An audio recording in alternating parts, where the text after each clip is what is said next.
This little lecture is on the historic models of the atom. So in science, over time, what we do is we try to model something that we can't see based on observations of things that we can see. So we can see an atom up until the late 80s, and now we can, vaguely, not, perfectly. But so because of that, what we did is people did experimentation on matter, and they started to use the evidence that they were seeing. They would take that evidence and try to come up with what they considered a plausible model for the atom. And this started, long before we had scientific tools for measuring, certainly long before there were microscopes or vehicles or anything like that. And Democritus is really the first person who even considered thinking about matter on a level other than what they see. And he was the first person who coined the word atom. So that atom has stuck around. However, the models of the atom have changed from year to year. And even now, our current model of the atom is changing with the advent of the Hadron Collider and people finding subatomic particles that are smaller and smaller. So it's always good to take a look back and see where we came from, because we stand on the shoulders of the giants who came before us.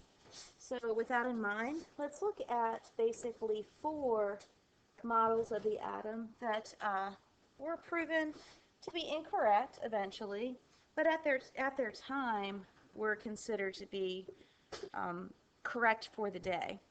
So the first person who actually had some evidence that there was that there were smaller particles to nature than just what we were seeing was this person, Dalton. You can see that he was a very fine-looking gentleman. And you can also see that that was right around 1800, so the turn of the century there. And this is what he was doing. He was looking at how elements combine, and notice that they always combine in a set ratio, and that ratio for a given compound does not change. So Dalton came up with a model of the atom that has 4 aspects. The first is that atoms are indivisible. There's nothing smaller than an atom. Now we know that today that is not true. There are smaller things than an atom. There are protons and neutrons and electrons, and even beyond that there are quarks and lepons and gluons. So we're getting smaller and smaller and smaller as our tools for making observations get better and better and better. Dalton said that atoms of one element are different from atoms of another element. By the way, if you need to pause this to write, just, pause as you go along, write what you need to, and move on. And that is true. We know that to be true today, that oxygen is different than nitrogen, which is different than helium, which is different than arsenic, which is different than tungsten. So that part was true. Atoms combine in simple whole number ratios. This was true as well. And then the last part of Dalton's theory, that during reactions atoms are rearranged, but they are not changed in any significant way. And that is true. So of Dalton's 4 aspects to his theory, only one of them was ever disproven, and that was the atoms are indivisible. So for a man who did not even have a microscope, his model of the atom was pretty darn accurate based on his observations. After Dalton, there were lots of people playing around with cathode ray tubes. I don't know that you've ever seen a cathode ray tube, but back in my day, televisions were made of cathode ray tubes. And you would turn the television on, and you would get this green glow, and it would make all this noise, go wall, and then it would turn on. But a cathode ray is basically this tube. You can see there's a picture of it here, and then there's a diagram of it to match the one in your notes. A cathode ray basically is a tube that has a low pressure of gas in it. So what they do is they evacuate it of any air, just remember air is a mixture, and then they put in a very little bit of a certain gas, maybe argon or oxygen or helium.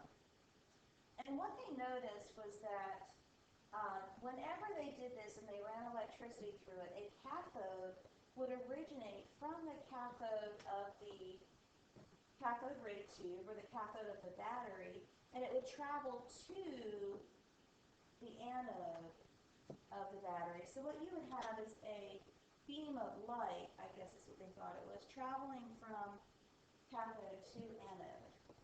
And then when they started playing around, they would put different gases in there. They would say, hey, those different gases are glowing different colors. So this kind of playing around with the cathode ray tube was the start for a couple of other discoveries in terms that were made about the atom, and also about this is the start for the models that are coming next.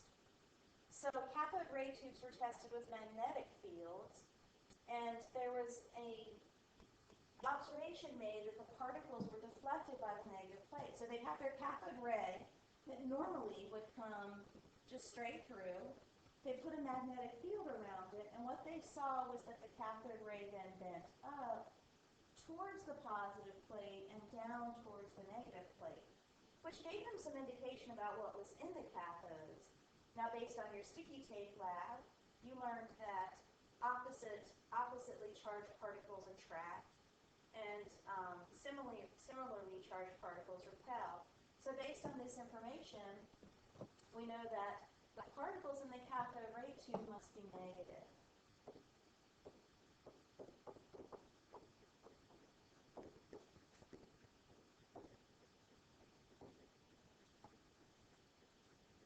Now, J.J. Thomson was the next person that actually put out a model of the atom. So we're looking at almost 100 years later after Dalton. Thomson's model is called the plum pudding model. No, there's no B. Plum.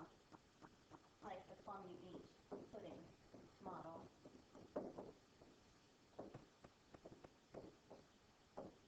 And Thomson was studying the cathode ray tube with electric and magnetic fields. And basically he said that cathode rays are beams of identical negatively charged particles, so building on what some other people had discovered. And he called them an electron, so he was the first person to name this charged particle. So Thomson is credited with discovering the electron. And he was also studying the deflection of the cathode rays. And this is what he noticed. Particles that are heavier were deflected less. Ladies and gentlemen, we know this. We just watched a Super Bowl. Big, huge guys on the football field, when they are hit with something that's going to move them, they're going to move less than teeny tiny guys who are on the football field and get hit with the same mass. So heavier particles are deflected less. And if they are highly charged, they are deflected more. And that also makes sense, because if you have particles that are charged negatively and they're being deflected from a negative plate, it seems like the more negatively they're charged, the greater that repulsion will occur between the negative and the two negative charges. And he was able to determine the charge to mass ratio and found that, hey, an electron is very, very small, but it is very, very charged. That's what this statement means here, to determine that it was more charged than it was mass. So for such a tiny, tiny particle, it had an extremely large charge.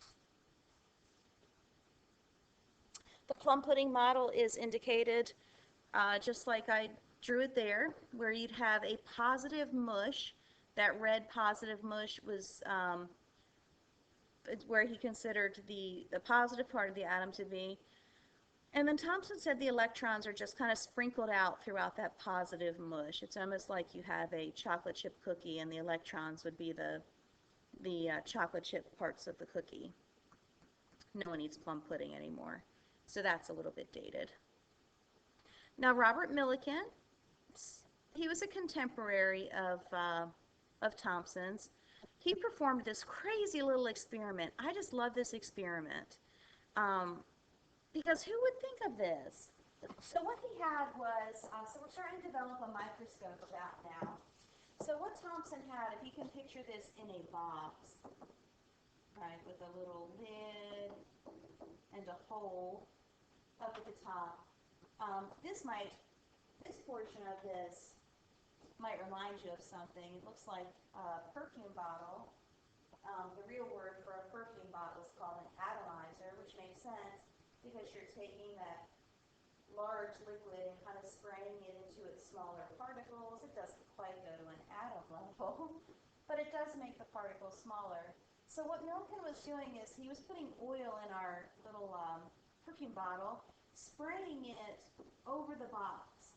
And then he would have this teeny little hole at the top of the box, and little particles would come through that hole.